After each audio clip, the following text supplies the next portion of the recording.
El presente episodio contiene información y descripciones sensibles relacionadas con prácticas de grupos de carácter sectario, así como fragmentos de testimonios reales que podrían resultar perturbadores. El material aquí presentado tiene fines exclusivamente informativos y de reflexión. Las opiniones vertidas en testimonios, citas o referencias corresponden únicamente a sus autores y no representan en ningún caso la postura ni las creencias de la conductora del podcast. Se deslinda toda responsabilidad por interpretaciones personales, reacciones emocionales o el uso que terceros puedan dar a la información expuesta. Se recomienda discreción al escucharlo. En los episodios pasados nos zambullimos en una pregunta que todavía cruje en los huesos. Y es, ¿por qué crees en lo que crees? Hablamos de cómo las religiones, los católicos, los protestantes, los mormones, los judíos, los musulmanes, entre otros, no nacen en el vacío. Se levantan sobre contextos políticos, miedos colectivos y sí, muchas veces en experiencias genuinas de fe. Descubrimos que lo correcto cambia con el calendario y que la culpa puede tener fecha de caducidad. Y que las creencias sin preguntas terminan oliendo a un cuerpo encerrado sin aire. Pero hoy vamos a dar un paso más allá, porque hay dogmas que cuando se pudren no solo huelen mal, sino que se vuelven veneno. Hay comunidades que empiezan como refugio y que se transforman en una jaula con un candado divino. A eso se le llama secta. ¿Qué tal, amigos? ¿Cómo están? Bienvenidos una vez más a su podcast, Palabras en el Aire. Me da mucho gusto tenerlos aquí de nuevo. Ya saben que nos encanta vernos por aquí, tener nuevos temas. Quiero por favor pedirles que me apoyen siguiéndome en mis redes sociales. Ya saben que este episodio lo tenemos completo en YouTube como Palabras en el Aire Podcast. También estamos en Facebook como Palabras en el Aire, en Instagram como Palabras en el Aire Oficial y en TikTok como Palabras en el Aire. Entonces, pues les pedimos que le den amor a este video, a este episodio, que nos sigan, nos apoyen, les den a la campanita para que les avise cuando hay nuevos episodios y pues vamos a empezar con este tema. Que ya veníamos hablando sobre una serie que se llama Religión, Dogmas y cada episodio trató de algo distinto. El primero trató sobre las dudas que tenemos sobre la religión y por qué creemos lo que creemos. El segundo episodio trató sobre las mentiras que se han generado a través de la religión y cómo las religiones han tomado la posición de empresa básicamente. Y cómo han utilizado la religión también para generar recursos.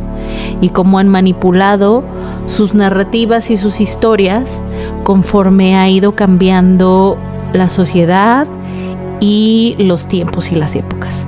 Y en este caso quisimos incluir este último tema que son las sectas, porque todos sabemos que a raíz de las religiones se crea el fanatismo y de ahí del fanatismo es que se derivan estas pseudo religiones que ya se vuelven un tema muchísimo más complejo, que es lo que vamos a tratar el día de hoy. Así que, sin más preámbulo, comenzamos. Vamos a imaginar este episodio como si fuera un pasillo. De un lado vamos a tener esa gran catedral de los dogmas y del otro se va a abrir una puerta un poquito más estrecha. Parece acogedora, perfumada, incluso hasta familiar. Pero adentro, la luz es tenue y las preguntas cuestan un castigo. Entre ambos extremos no hay un muro de piedra. Hay una línea difusa que cruzamos sin darnos cuenta. Hoy vamos a iluminar esa línea, porque solo la ves cuando alguien te acerca a la linterna. Y para eso estoy aquí. Entonces, retomemos la brújula de fe donde la dejamos en el episodio anterior. Y sigamos el camino que lleva del dogma respetable a la secta que engorda con nuestros miedos. Vamos a encender la sospecha. Y aquí viene una pregunta. ¿Sabes qué es lo más peligroso de una secta? Que no lleva un letrero que dice secta. Al contrario, parece como un abrazo. Huele a hogar recién horneado. Suena a por fin eres suficiente. Y justo ahí, cuando tu corazón suspira, se cierra una puerta que ni notas. Durante la próxima hora vamos a caminar por pasillos que alguna vez se llamaron salvación y terminaron siendo jaulas mentales. Verás cómo el dogma, cuando se casa con la necesidad de pertenecer, engendra monstruos que hablan en el nombre de Dios, la iluminación o la alta vibración. Si algo te duele, respira. Ese dolor es señal de que algo se mueve y todo lo que se mueve quiere vivir. A esta parte de la historia la vamos a llamar la psicología de la telaraña. Comencemos por la mente, porque la secta primero captura la mente y luego todo lo demás. Vamos a tocar un tema que ya conocemos en este podcast, que es la disonancia cognitiva, que fue una teoría propuesta por el psicólogo social Leon Festinger en 1956, cuando lo que pienso choca con lo que hago, y así ajusto la idea para que no duela o para que encaje en lo que está sucediendo. Un ejemplo rápido es, si doy todos mis ahorros al gurú y luego dudo de él, el dolor sería insoportable. Más fácil es convencerme de que lo que hago es por mi evolución. Otro concepto que vamos a tratar es el modelo Byte, que ese modelo está presentado por un exmiembro de una secta llamada Moon en 1988, que es Steven Hassan. Y la definición es: la B es de behavior, que es el control de la conducta; la I de information, que es el control de la información; la T de thought, que es el control de los pensamientos; la E de emotion, que es el control de la emoción. Y cuando estos 4 pilares están en sus manos, no necesitan barrotes físicos, tienen los barrotes neuronales para manejar a cualquier persona. Miren, aquí les va el ejemplo. El truco número 1. La secta no te aísla del mundo. Te aísla de la capacidad de ver el mundo sin sus lentes. Te permite trabajar, estudiar, postear memes incluso, siempre y cuando el filtro siga puesto. Imagínense, si esto ya operaba en el siglo II con los montanistas, que decían hablar directamente con el espíritu, imagina lo que pasó cuando el cristianismo se institucionalizó y la verdad comenzó a imprimirse en edictos. Entramos a la Edad Media, época donde el cielo tenía precio y la tierra era un plano moral. Hablemos de los cátaros, filosofía oriental que se extendió principalmente en el sur de Francia, en el siglo XII. Estos predicaban básicamente que el mundo material era obra del demonio. Roma, la Iglesia Católica, responde en el 1209 con las cruzadas albigenses. El resultado: pueblos arrasados, piras humeantes, nacimiento de la Inquisición como ministerio de pureza. Cuando dos absolutos chocan, hablando de religión, el perdedor siempre es la gente que solo quería ganarse el pan. Ahora hablemos del gnosticismo y del docetismo. Antes, en el siglo II y III, había cristianos sureños del alma. A grandes rasgos, los sistemas que se agrupaban dentro del gnosticismo proponen que todo lo que existe en el mundo material está creado por un Dios que fija una chispa divina dentro del cuerpo del ser humano.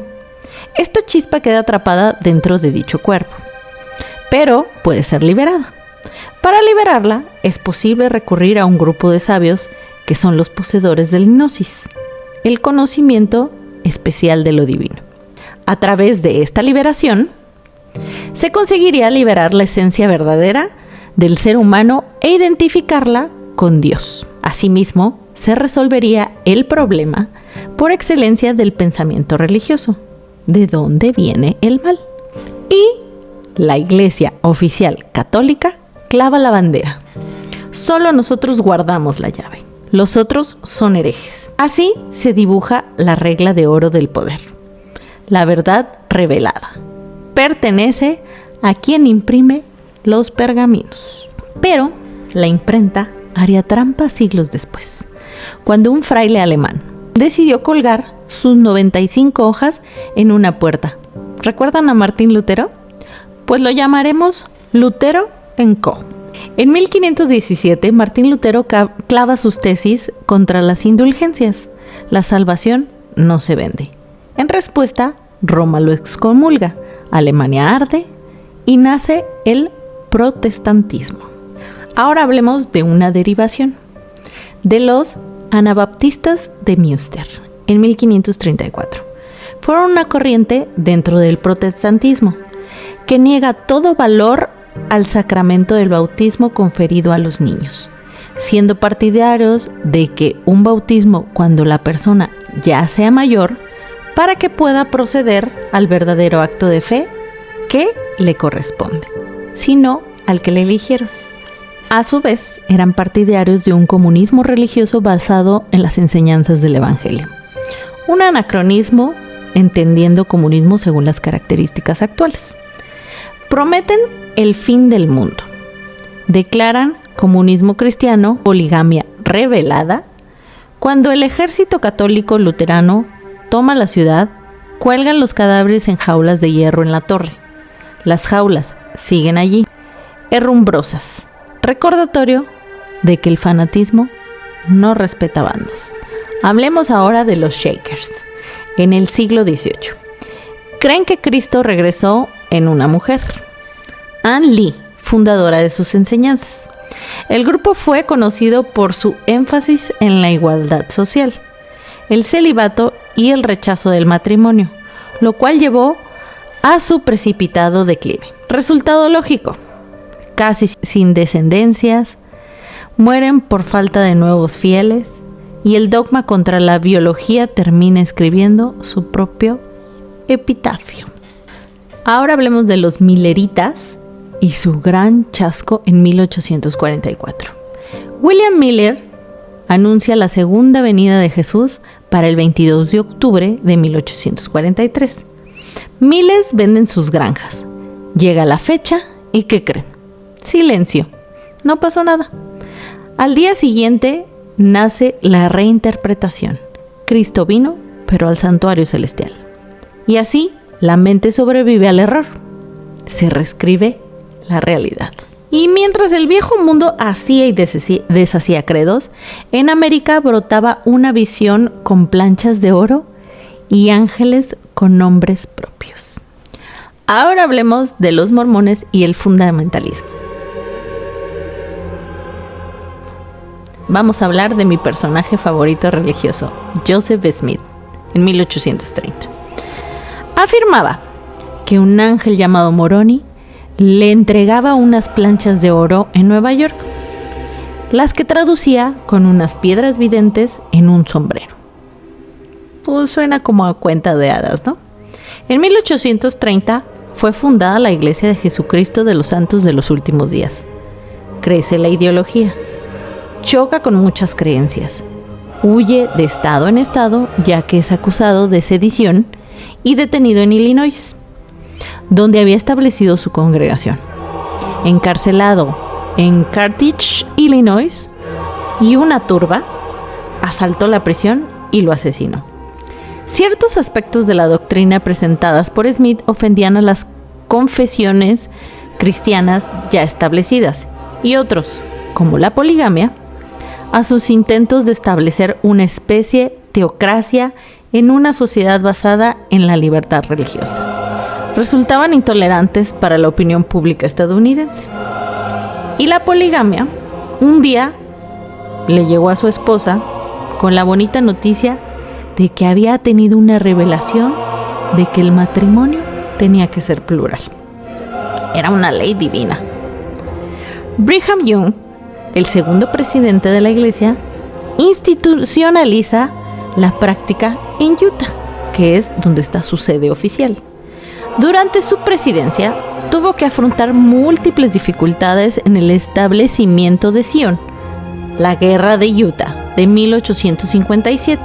por conflictos con el gobierno de Estados Unidos, principalmente a causa de la doctrina de la poligamia, y graves situaciones internas como la masacre de Mountain Meadows en 1857. Pero en 1890, Wilford Woodruff publica el manifiesto. Fin de nuevas bodas plurales. ¿Y el motivo? El Congreso de Estados Unidos amenazó con confiscarles propiedades y denegar la estadidad. Pero, dicen las malas lenguas, que esto se dio no solo por el hecho de casarse con varias mujeres, sino que cada vez lo hacían con mujeres más jóvenes, algunas hasta niñas, y muchas veces eran las hijas mismas. Entonces se anunció otra revelación, que en el fondo fue hecha por un decreto federal. Pero aquí no acaba la cosa. Ahora pasemos al racismo doctrinal. En 1852, el presidente Young anunció públicamente que los hombres descendientes de afroamericanos negros ya no podían ser ordenados sacerdotes. Sin embargo, a partir de entonces hubo personas negras que se unieron a la iglesia mediante el bautismo y recibieron el don del Espíritu Santo. Después de la muerte de Young, los presidentes de la iglesia que le siguieron restringieron a las personas de raza negra de recibir la investidura y de casarse en el templo.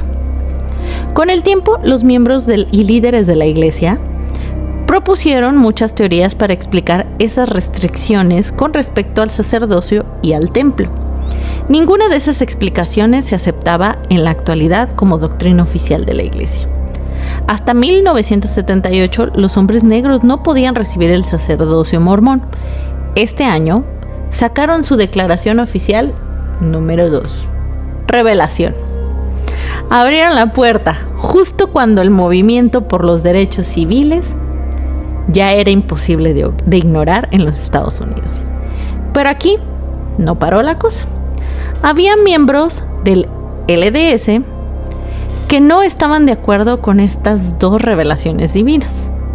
Así que, como en muchas otras religiones, nacieron nuevos organismos independientes que, según ellos, querían volver a los orígenes de las escrituras.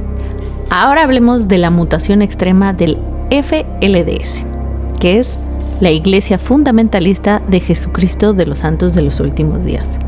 Warren Jeffs, que dirige esta secta derivada de la Iglesia Mormona, arreglaba matrimonios con niñas y confinaba a las familias.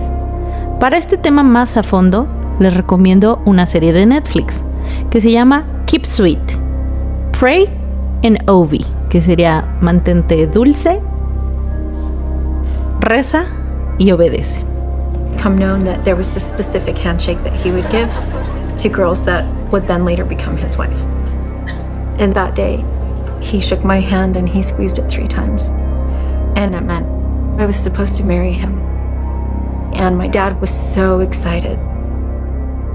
For any man in the FLDS, to have their daughter marry into the prophet's family was a massive honor. And I think my dad felt like finally he was getting the respect that he was entitled to and that he deserved. But I was just like, ew. Roland Jeffs was 85 when I married him. And I was 19. So I got married. And then my father got his 3rd wife. Muestra cómo la obediencia absoluta convierte el cuerpo femenino en moneda doctrinal. En el 2006 fue condenado a más de 100 años de prisión por pederastia tras encontrarse numerosas grabaciones de él abusando de menores y gran cantidad de documentos que reflejaban que Warren casaba a menores de hasta 12 años con adultos y ancianos. Además de documentos que demostraban que Warren mantenía matrimonios con más de 70 mujeres, de las cuales más de 20 eran menores de edad. En la misma década en la que los Jeff reinaban en Utah, otro líder convence a 900 almas de mudarse a la selva para beber la unción final. Y aquí vienen las preguntas. ¿También estas son revelaciones divinas? ¿O solo son torcidos trastornos de unos cuantos locos? Pero si pensaban que esto era para quedarse en silencio de la impresión, espérense a escuchar lo que viene. Vamos a hablar de Jonestown.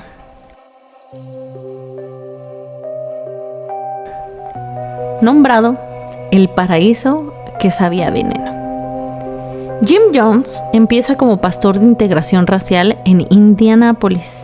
Su templo del pueblo se vende como socialismo cristiano, pero el poder embriaga y causa paranoia, castigos y crea una mudanza de todo su entorno a la Guyana. En 1977, Jones, con dinero de donaciones, casi había completado el proceso de trasladar su congregación a un sitio de 1.538 hectáreas que había alquilado en el país sudamericano de Guyana.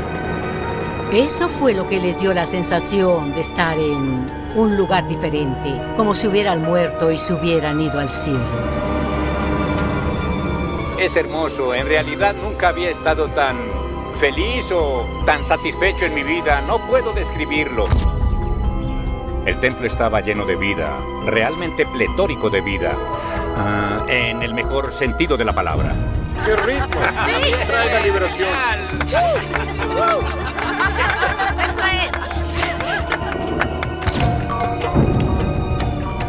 En Guyana, Jim Jones creía que había construido una utopía socialista, lejos de las miradas indiscretas de las autoridades federales que durante mucho tiempo habían sospechado que Jones extorsionaba a sus feligreses y finalmente los esclavizaba.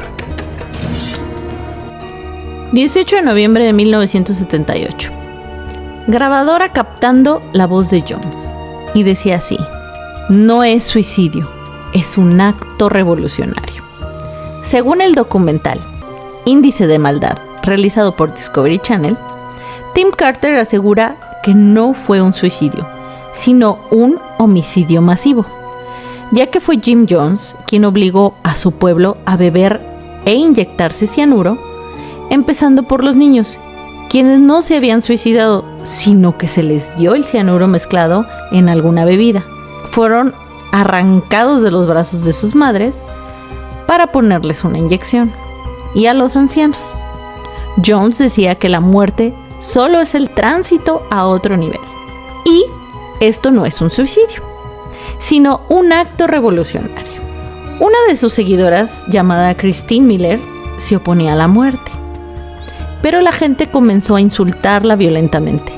Los niños, adultos y ancianos murieron a causa de la sustancia. El número de muertos fue en total de 918 cuerpos y 304 eran niños. ¿Cuáles son las claves de control que manejaban estas personas con sus seguidores? Bueno, pues principalmente son tres. La primera es el aislamiento geográfico. La segunda es el enemigo externo, como el fascismo, la CIA, ya saben, ellos. Y el 3 es el compromiso escalonado. Primero, horas de trabajo, luego abuso y finalmente la muerte. Imagínense. Si una jungla basta para aislar, ahora, ¿qué es lo que puede hacer el paso de un cometa más una nave espacial? Heaven's Gate, ovnis y el HTML. En 1997, Marshall Applewhite y Bonnie Nistle predican que la Tierra será reciclada. Solo los que suban a la nave detrás del cometa Hale-Bopp se salvarán. El Internet es su pupilo. Su web aún existe como fósil digital. 39 seguidores, cuerpos alineados, zapatillas Nike idénticas, brazaletes que decían Heaven's Gate Awaiting. En 1998, los integrantes de esta secta suponían que eran extraterrestres entregaron sus pertenencias y los hombres de la secta se dejaron castrar. En vísperas del suicidio, bebieron zumo de limón a fin de purificar su cuerpo.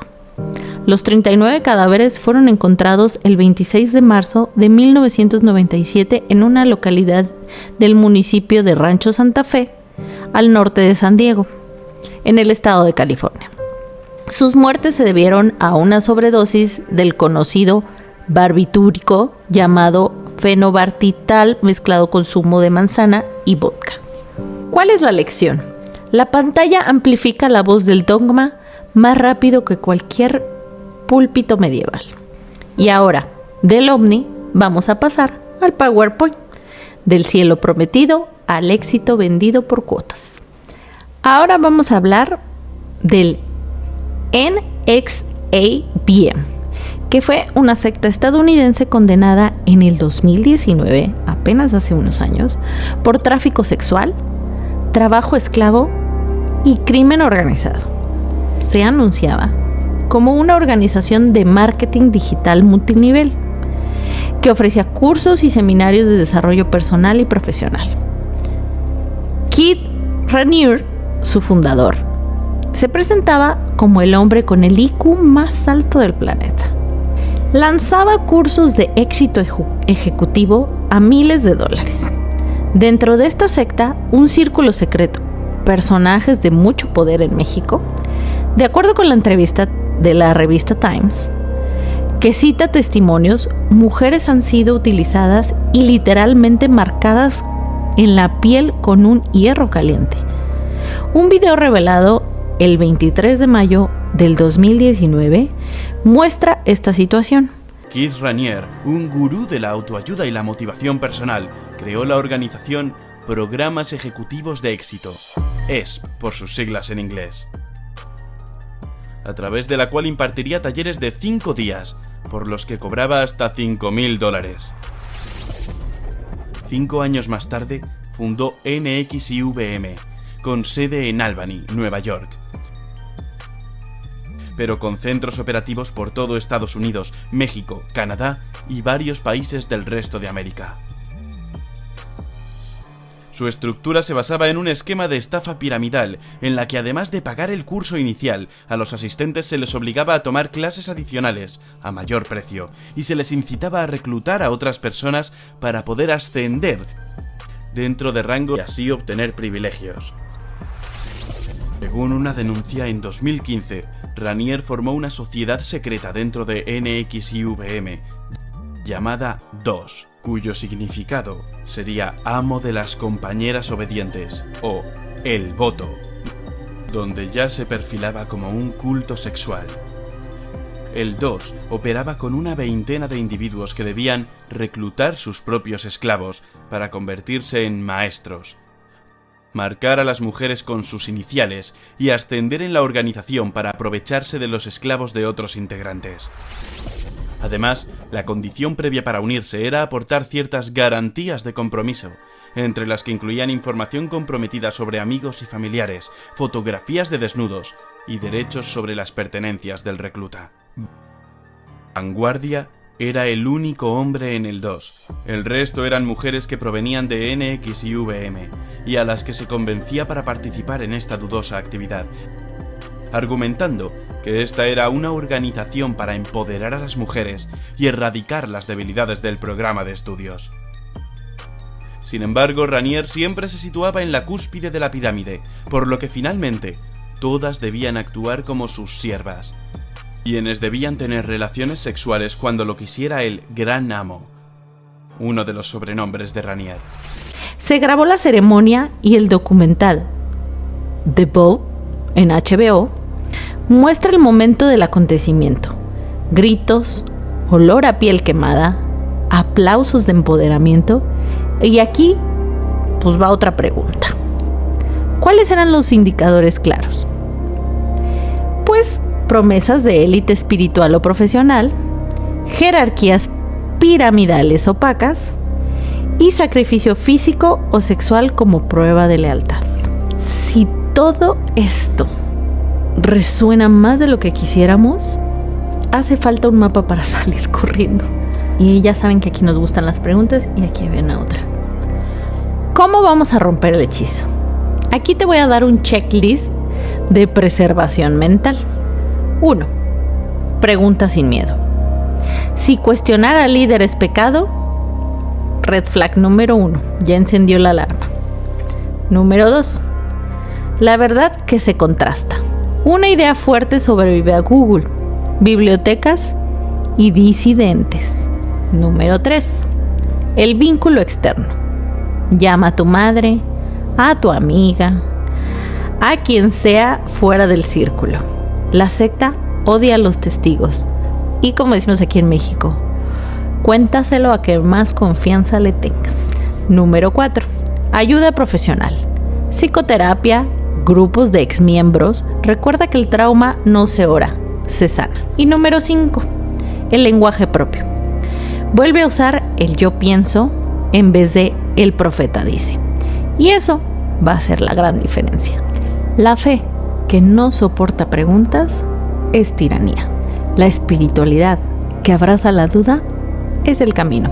Si alguna vez te hicieron daño en nombre de Dios, no fue Dios quien lo hizo. Fue alguien que usó su nombre como candado. Así que abre tus candados y recupera tu voz. Cree con los ojos abiertos. Y si tiemblas, que sea de verdad. Tal vez creciste pensando que dudar era traicionar, que cuestionar era rebelarse ante Dios, cuando en realidad era rebelarte contra el miedo. Tal vez estuviste años atrapados en una verdad que no elegiste, repitiendo palabras que te dijeron que eran sagradas, pero que nunca te preguntaron si eran tuyas. Hoy quiero decirte esto: salir de una secta, o de un dogma, o de una mentira disfrazada de salvación, también es un acto de espiritualidad, un acto valiente, un acto sagrado, un acto luminoso propio. Porque la fe no resiste ser tocada por la duda. Eso no es fe, eso es control. Y la libertad espiritual comienza cuando justo te atreves a desobedecer lo que te encadena por dentro. Así que si estás en esta etapa de tu vida donde algo te cruje, donde algo no encaja, te dejo esta frase para cerrar. No le temas al ruido que hacen las cadenas al romperse. Eso es libertad, haciendo espacio. Y esto es Palabras en el Aire. No vengo a dictarte fe, vengo a preguntarte, ¿por qué crees en lo que crees? Muchas gracias por haber estado conmigo en este último episodio. Les mando muchos besos, abrazos y toda la energía mejor de los leones del mundo, porque estamos en la era de Leo. Ya saben, yo soy Leo, mi cumpleaños es el próximo viernes 22, así que pues toda esta buena vibra que tenemos los Leo, regidos por el sol, se las hago llegar hasta ustedes, hasta donde me estén escuchando. Y recuerden que la próxima semana tendremos un nuevo episodio.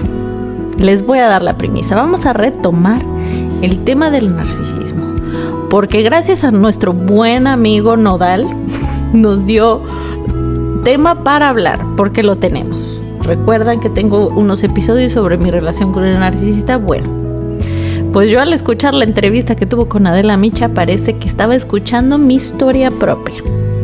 Así que vamos a tomar de ahí para contarles sobre mi experiencia, cómo he vivido yo todo el tema del descarte posterior a la ruptura, cómo se ha generado todo este ambiente, lo que los narcisistas hacen después de, y muy comparado con lo de la entrevista que tuvo Nodal, ¿no? En cómo él se victimiza y vuelve a sacar el tema e intenta gaslightear básicamente a la audiencia y a toda la gente que ha seguido el caso. Es un poco de entre chisme y todo, pero lo que quiero es que vean la comparación de cómo no importa la edad que tengas, el tipo de vida que tengas, quién seas, qué nivel social, cultural, económico, si eres famoso, si no eres famoso, si tienes 20 y tantos años, si tienes 40, si tienes 30, o sea, eso no importa. el tema del narcisismo y cómo actúan cada tipo de narcisista es muy específico. También recuerden que este es un tema delicado porque el narcisismo es una enfermedad mental. Entonces vamos a tratar de abordarlo lo más profesionalmente. Saben que yo no soy psicóloga ni tengo ninguna profesión de esa, sin embargo trato de apoyarme con personas que saben del tema, que son expertos en el tema. Hacemos una investigación y hablamos desde nuestra experiencia propia, nada más. Entonces, pues les mando muchos besos. Por favor, síganme en mis redes sociales. No se les olvide darle a la campanita, darle like, seguirme en YouTube como Palabras en el Aire Podcast, en Instagram como Palabras en el Aire Oficial, en Facebook como Palabras en el Aire Tribu y en TikTok como Palabras en el Aire. Les mando más besos y abrazos, bendiciones y cuídense mucho. Por aquí nos vemos la próxima semana. Adiós.